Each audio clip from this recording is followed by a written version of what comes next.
Yeah, welcome back to another lecture of design of concrete structures, and this is the fourth lecture on pre-stressed concrete, and we have done different types of problems. This is another type of problem, type number three, on this pre-stressed concrete. I'll read out the problem because what the last two problems what you have seen is it was a symmetrical section or rectangular in shape.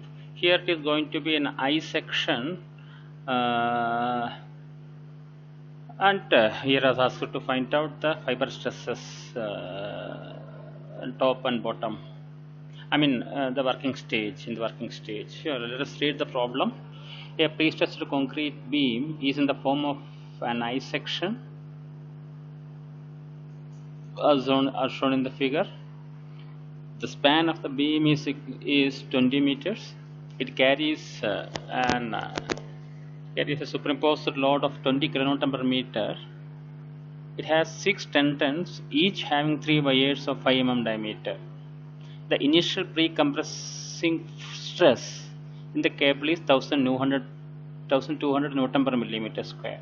Find the extreme fiber stresses at midsection in working stage. So this is the question. I will read out. A pre-stressed concrete is in the form of an I section. It is the shape is an I section as shown in the figure.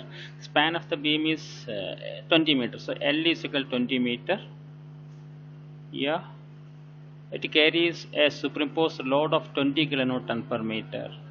The live load is given as 20 kilonewton per meter, and it has 6 tendons, each having 3 wires of 5 mm diameter. So as you can see here, 1 2 3 4 5 6 tendons are there. The location of the tendons are also given, and each tendon is having 3 wires of 5 mm diameter. Yeah. The initial pre-compressing stress in the cable is 1200 Newton per millimeter square. So the pre-compressing force we need, but the stress is given to you, and the area of the tendons means how many tendons, and each tendon is having 3 wires of 5 mm diameter is given. So from that we can find out the area. Area multiplied by stress will give you the pre-compressing force, which is P0. Find the extreme fiber stresses at midsection in working stage. So this is what we need when it is in the service stage. Working stage is nothing but service stage. So I will show the figure once again. This is the figure. The top it is 500. The flange is 500. That the flange thickness is 100. Web is 800 depth, and it is 100. And this is also 100, which is not shown. This is also 100 actually. Okay. So and the tendons are given 100, 1 2 3 4 5 6 tendons. The first tendon is at a distance 150 mm from the bottom. Then and subsequent tendons are 100 mm, 100 mm away, as shown in the figure. Right. So this is it is asked to find out the fiber stresses. Fiber stresses in the sense upper and lower fiber stresses in working service stage. So you know that when it is in service stage, your upper fiber stress will be P by A, P not P0, okay, P by A, final compressive stress by area, minus P into E by Z plus MD by Z plus ML by Z.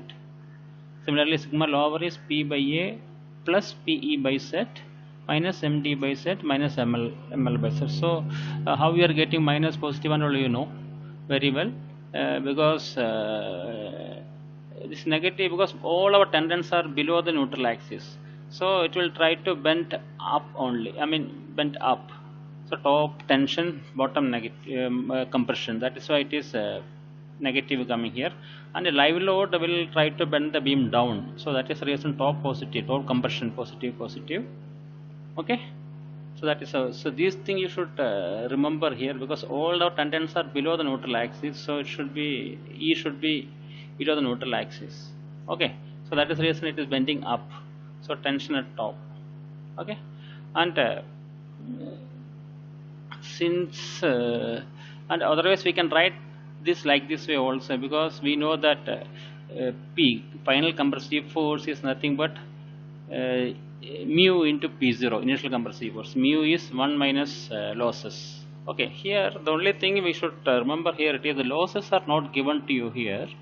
So for finding out the final compressive force, because we need a final compressive force here, the final compressive force, for finding out the final compressive force we need the losses. The losses are not given. If the losses are not given in the question, we can take 15 percentage. Yeah, we can take 15 percentage. So here you can see here, assuming a loss of 15 percentage, so mu is equal to 1 minus 0.15, which is equal to 0.85.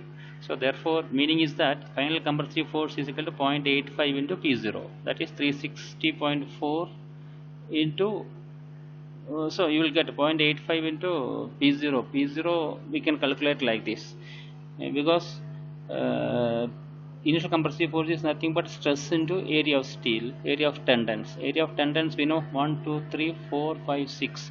6 tendons are there, and each tendon is having 3 y-aids of 5 mm diameter. So 3 into pi d square by 4. So you will get AST, area of tendons, 353.4.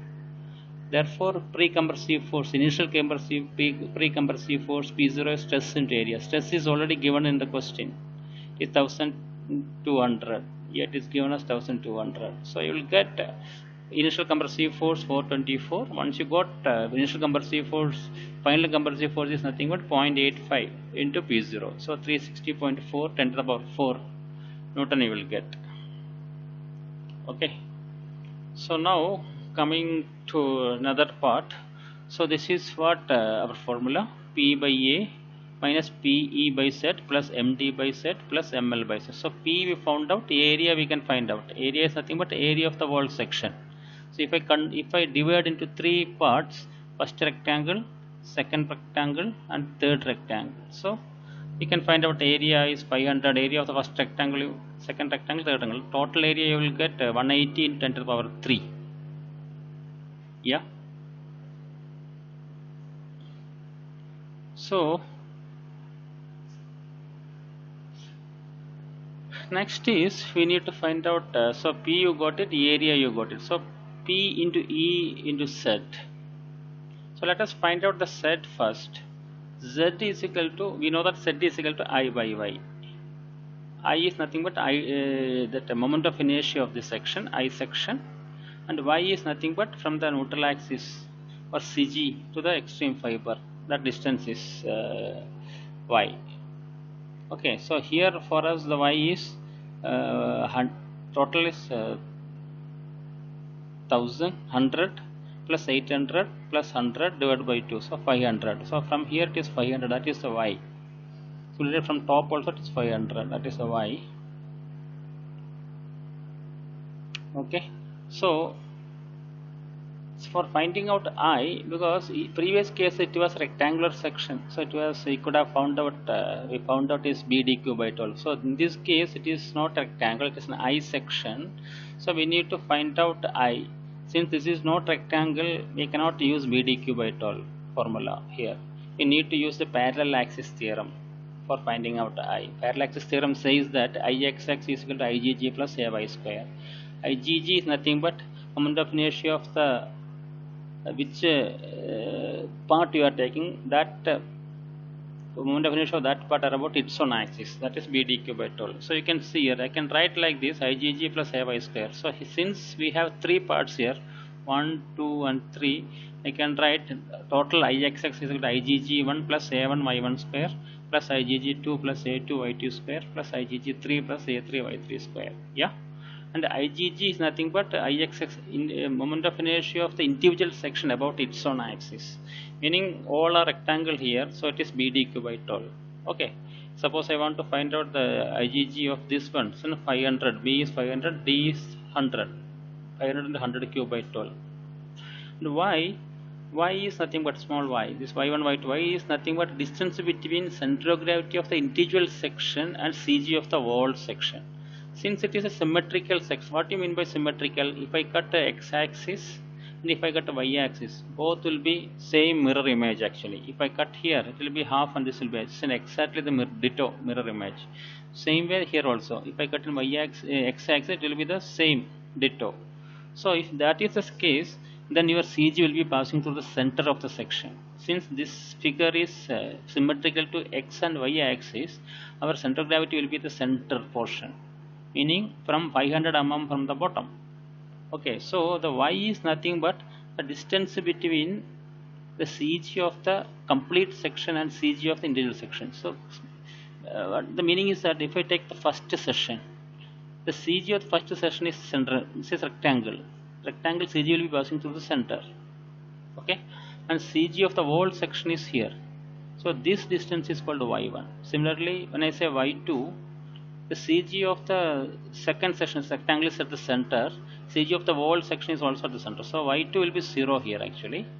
And coming to y3, see CG of the individual section is a rectangle, so it's middle, it will go, and the total section is here. So this distance is y3. So IgG1 plus A1 y1 square plus IgG2 plus A2 y2 square plus A1 is nothing but area of the first section, first rectangle. A2 means area of the second rectangle, and A3 is area of third rectangle. So, okay. So let us find out that. So we can write like this. First one is rectangle. Okay, IgG plus BD cube by 12. So 500 into 100 cube by 12. So you will get this value. And A, area is 500 into 100. Okay, and Y is this distance. I think this distance from here to this distance is y1. Okay, and y2 is also this distance. Okay, so y1, y3, y2 will be 0. So it will be more clear actually. So y1 is we can find it out actually from here. From here to here is 500. 500 minus 50 will come. So it will be 450 or 800, or we can say like this also, 800 divided by this 400. 400 plus 50, 450. Same way y2 will be 0, as I told you. The reason being the both interior section and all section is at the same location, so it's 0. And rectangle 3 also, y3 is also 450. So IgG plus AY square. So when you add it everything, IgG1 plus A1 y1 square, IgG2 plus A2 y2 square, IgG3. So you will get 2.458 into 10 to the power 10 millimeter to the power 4. This is the IXX. Okay. So this we can do it in another way also. This is since it is symmetrical both sides, we can use this way also. So take this 500 and total is 1000, and let us say this one, let us say this portion, this let us say this, I fill it up. So what you do is, what you can do is you can find out the consider this as the whole complete rectangle.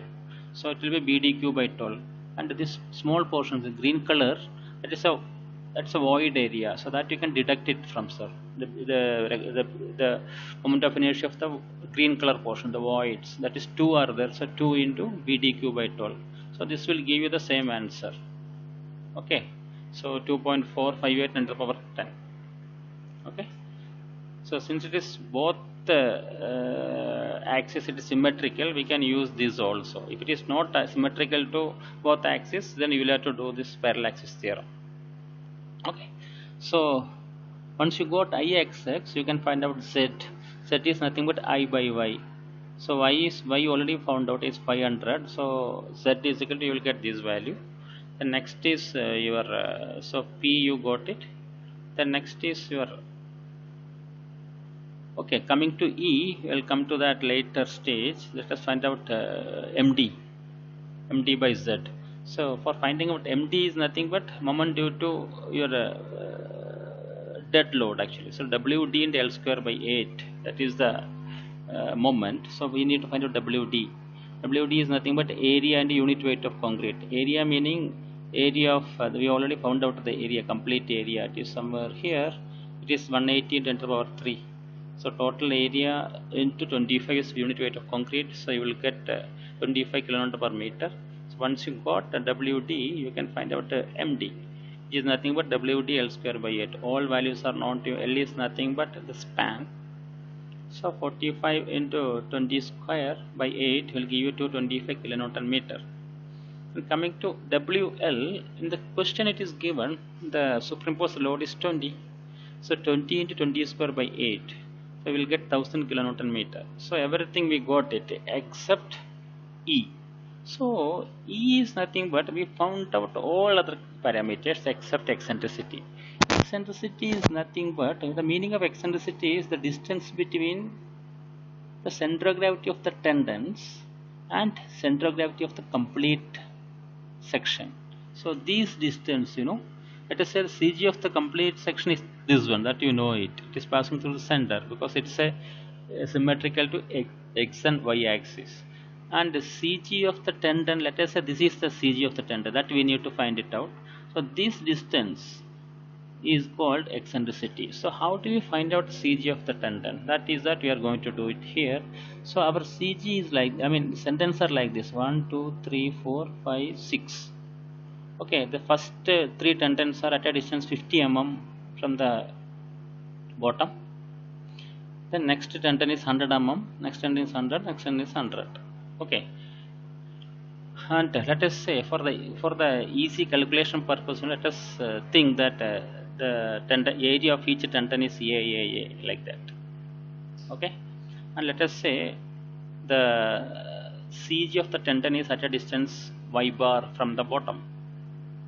Okay, this is the, let us say this line, this is the center of gravity of the tendon. So we need to find out how much distance it is from the bottom. That is what. So you have studied in the engineering mechanics, y bar is nothing but A1 y1 plus A2 y2 plus A3 y3. It goes like that, divided by total area A1 plus A2 plus A3 plus A4.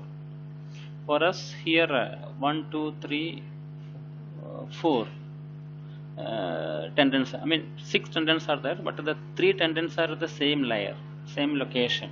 So let us consider this as 1. So we can write like this: y bar is equal to A1.